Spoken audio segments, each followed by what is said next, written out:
Coucou, nous sommes toujours le samedi, donc 11 mars 2023. Donc je vous avais promis, comment dire, de vous partager que se passe-t-il lorsque le troisième œil est activé. Donc c'est un petit documentaire qui ne dure pas longtemps et j'ai encore un peu le temps de vous le faire partager avant de me préparer, de sortir Nookie, de manger et, euh, et puis de sortir et puis après aller où je vous avais dit, d'accord? Donc, que se passe-t-il lorsque le troisième œil est activé? Donc, point d'interrogation, voilà, pour les personnes que cela intéresse. Et, euh, et donc, je vous souhaite une bonne écoute. Je ne vous fais pas visionner, mais je vous souhaite une bonne écoute. Comme nous l'avons déjà mentionné, le troisième œil est également connu sous le nom de chakra frontal. Dans de nombreux mouvements hindous, Alors, comme je vous avais expliqué dans un autre partage de vidéo, ici, hein, je vous disais qu'ici, nous avons les 7 principaux chakras. Il y en a qui disent que nous en avons 8 points énergétiques sous la plante des pieds, d'accord, mais nous en avons d'autres. Ce sont les points énergétiques les plus connus. Donc ici en premier, le chakra racine, le chakra sacré, le chakra du plexus solaire, le chakra cœur. Nous avons ici, non, je dis des bêtises là. Ouais, attendez. Cœur, oui, ça c'est le chakra de la gorge. Et ici, donc, le chakra du troisième œil, d'accord? Et ici, donc, pour terminer, nous avons le chakra, donc, couronne. Hein. Ce sont les 7 principaux, donc, chakras, points énergétiques que nous avons. Et comme je vous le dis tout le temps, je vous l'ai dit souvent, nous en avons d'autres. Voilà, voilà, il se trouve. Hein. il existe une croyance selon laquelle chaque personne possède 7 chakras principaux. Dans le détail, il s'agit de centres énergétiques subtils situés entre notre corps physique et notre corps dit astral. Les 7 chakras décrivent une ligne verticale qui nous relie à la fois au ciel et à la terre. Par exemple, le chakra du cœur représente l'amour et nous donne la capacité de donner et de recevoir de l'amour. Le chakra dit sacré, quant à lui, nous permet de ressentir la joie. En gros, si l'un de nos centres énergétiques est bloqué, cela peut affecter notre vie mentalement et physiquement. Nous vous avons dit au début que le troisième œil est également fermé chez la plupart des gens. Mais comment savoir si c'est également notre cas? À cet égard, les sources pertinentes disent que, dans ce cas, nous avons beaucoup de mal à écouter notre voix intérieure.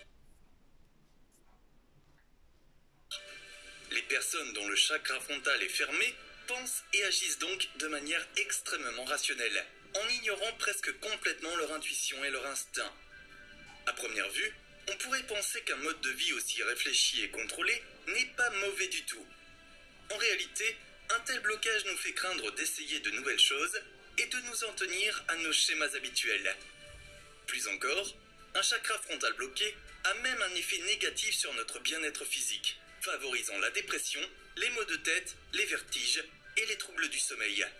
Toutefois, si nous parvenons maintenant à activer notre œil caché, nous pourrons déclarer la guerre à tous ces maux. Mais ce n'est pas tout. Selon certaines théories, l'ouverture et l'utilisation de l'œil secret nous conduisent même dans des mondes de conscience supérieure dont nous n'osons même pas rêver actuellement. Activation du chakra du sourcil.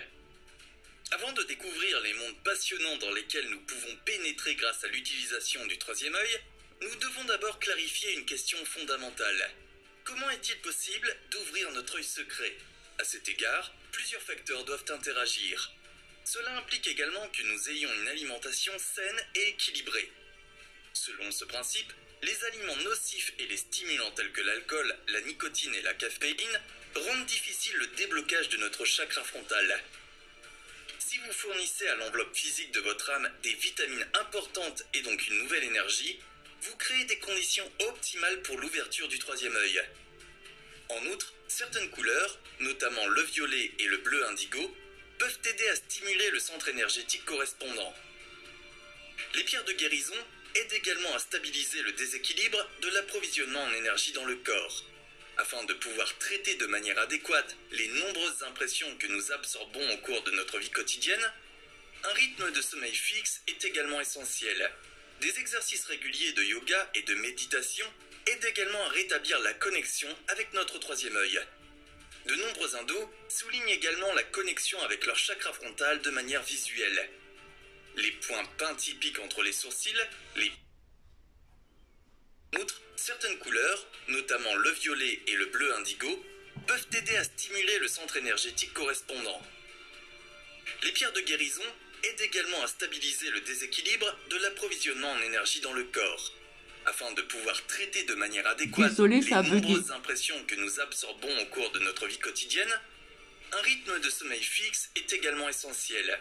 Des exercices réguliers de yoga et de méditation aident également à rétablir la connexion avec notre troisième œil. De nombreux hindous soulignent également la connexion avec leur chakra frontal de manière visuelle. Les points peints typiques entre les sourcils, les bindis, sont donc exactement là où se trouve le troisième œil énergétique. L'ouverture. Lorsqu'une personne est enfin en mesure d'ouvrir le troisième œil, comment sa vie sera-t-elle modifiée selon les enseignements pertinents? Fondamentalement, les personnes dont le chakra frontal est activé peuvent avoir plus d'empathie pour les autres. On dit qu'elles ont une très bonne connaissance de la nature humaine. C'est pourquoi il leur est facile de démasquer les menteurs en un rien de temps. L'intuition joue également un rôle majeur dans ces cas-là. Vous pouvez à nouveau vous fier à votre voix intérieure sans vous inquiéter et prendre des décisions littéralement à partir des tripes. Cependant, l'ouverture du troisième œil présente d'autres avantages. Ainsi, la capacité générale de perception s'améliore, ce qui augmente aussi considérablement la mémoire et la concentration. Mais quel est le contexte de tous ces phénomènes agréables?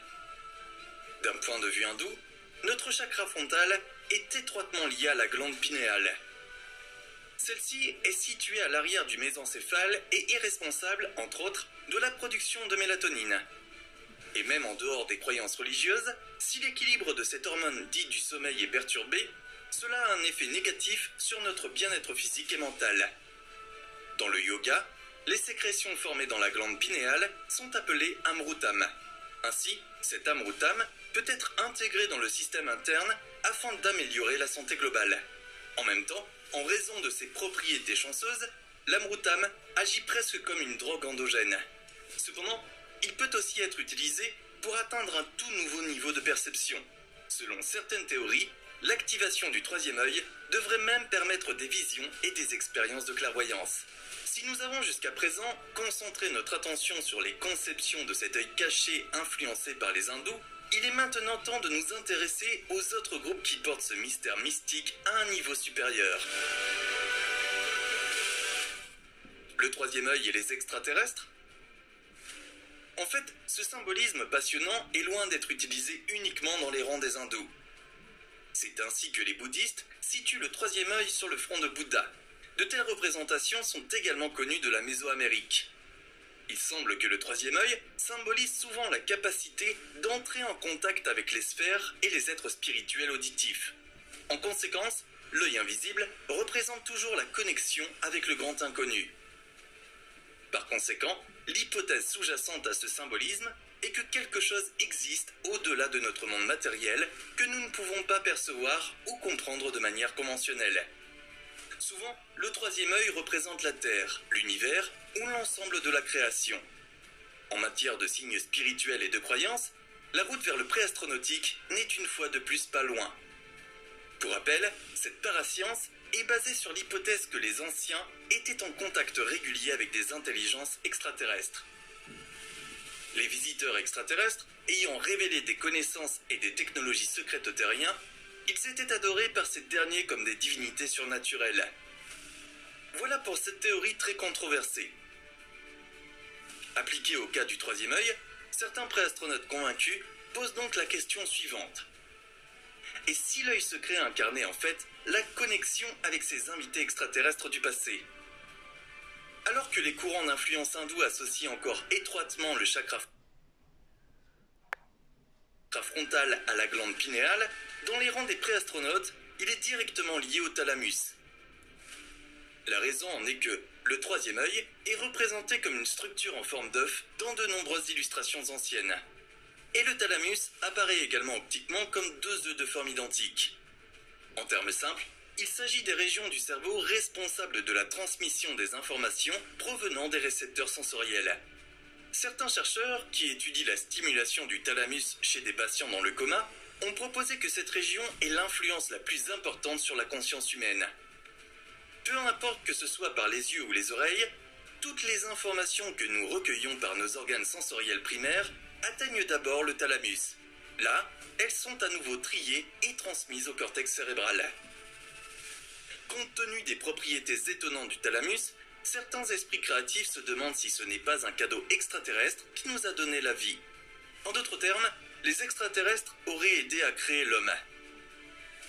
Le troisième œil caché serait donc une sorte de lien grâce auquel nous pourrions un jour entrer en contact avec nos créateurs extraterrestres.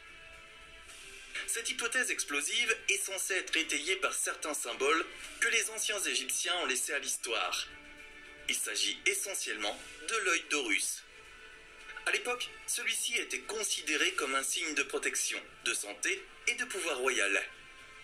Mais en même temps, ce symbole était aussi connu comme l'œil de la Providence, c'est-à-dire celui d'un dieu qui voit tout. Particulièrement étonnant, si l'on compare la forme pure du thalamus avec l'œil d'Horus, on ne peut nier des similitudes frappantes. Du point de vue actuel, il est toutefois difficile de reconstituer le contexte dans lequel ce symbolisme antique s'inscrivait réellement. Ce qui est certain en revanche, c'est que les représentations des yeux jouaient un rôle important dans la vie quotidienne des anciens habitants de l'Égypte. Le symbole correspondant était porté par de nombreux habitants des pharaons sous forme d'amulettes, avec laquelle ils voulaient se protéger du soi-disant mauvais œil. À l'époque du Nouvel Empire, les yeux magiques ont joué un rôle de plus en plus important dans la culture funéraire. De nombreux sarcophages et objets funéraires étaient décorés du symbole correspondant.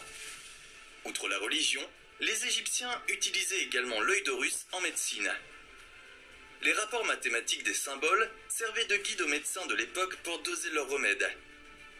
Il est possible que l'œil d'Horus lui-même ait été utilisé dans le cadre d'un sort de guérison. La question de savoir si nous découvrirons un jour ce qui a réellement poussé les anciens Égyptiens à intégrer le légendaire œil dans leur vie quotidienne est littéralement inscrite dans les étoiles. Jusqu'à ce que nous obtenions une réponse à cette question passionnante, il y a encore beaucoup de place pour les spéculations les plus aventureuses. Activation du troisième œil. Maintenant que nous savons ce que le troisième œil peut faire, vous vous demandez probablement « Comment puis-je l'utiliser ?» Eh bien, nous avons mentionné il y a quelque temps que de nombreuses personnes pensent que la seule véritable façon d'activer le troisième œil est de méditer, de faire du yoga, de l'exercice et de s'engager dans diverses autres tâches pendant une durée indéterminée. Cependant, il existe une théorie New Age qui semble suggérer que l'ouverture du troisième œil est beaucoup plus facile que vous ne le pensez. Cependant, selon l'endroit où vous vivez, s'engager dans cette voie est une entreprise douteuse selon les lois locales. Certains d'entre vous savent peut-être que la thérapie psychédélique est en train de devenir une forme de thérapie très viable pour les personnes qui souffrent de SSPT, de traumatisme, de dépression ou d'autres troubles mentaux. Dans certains États américains, ainsi que dans plusieurs pays du monde, ces infections sont traitées avec des psychédéliques afin d'aider à soulager les symptômes de ces conditions et, dans certains cas, à guérir complètement la personne affectée. D'après les diverses recherches effectuées sur le sujet, il existe de nombreux psychédéliques qui permettent d'atteindre cet objectif. Bien que de nombreuses personnes fassent aujourd'hui référence à cette expérience comme à une illumination, il y a encore plus de gens qui pensent que s'engager dans une telle thérapie vous aide à ouvrir véritablement votre troisième œil. Par exemple, de nombreuses personnes ont expliqué que leurs expériences psychédéliques sont étonnamment similaires à certaines des expériences du troisième œil partagées par les anciens qui parcouraient la Terre bien avant nous. En fait, certains historiens pensent même que les psychédéliques ont joué un rôle clé dans le mode de vie des anciens et ont contribué à façonner leur culture d'une manière presque incroyable. On ne saura jamais si ces gens ont vraiment atteint l'illumination par le troisième œil ou par l'utilisation de substances psychédéliques naturelles. Cependant, il existe entre les deux des similitudes majeures qui ne peuvent être négligées. Par exemple, de nombreuses personnes qui affirment avoir activé leur troisième œil expliquent qu'elles ressentent un sentiment de paix intérieure et une connexion profonde avec la nature. Elles disent aussi qu'elles ont été capables d'exprimer et de ressentir de la compassion d'une manière qu'elles ne savaient pas possible. Ils disent aussi que la haine, le jugement et la peur semblent tous disparaître avec l'expérience et qu'ils se sentent enfin entiers. Lorsque vous prenez cela en considération, vous devez admettre que ces sentiments et effets ressemblent remarquablement à ce que beaucoup de gens ressentent après avoir fait un voyage psychédélique. En fait, il existe plusieurs pays dans le monde qui proposent des voyages psychédéliques dans le but d'aider les gens à se trouver, ou dans un terme plus moderne, ces endroits aident les gens à devenir éveillés. Nous ne pouvons pas nous prononcer sur l'efficacité d'un tel traitement, étant donné que les résultats semblent très variables selon les individus. Mais il semble indéniable qu'une sorte de changement interne s'opère chez de nombreuses personnes qui affirment s'être embarquées dans ces voyages psychédéliques et spirituels. On ne saura jamais vraiment si l'expérience et le résultat sont identiques à ceux de l'activation du troisième œil. Mais il faut se poser la question, que signifie vraiment l'activation du troisième œil ?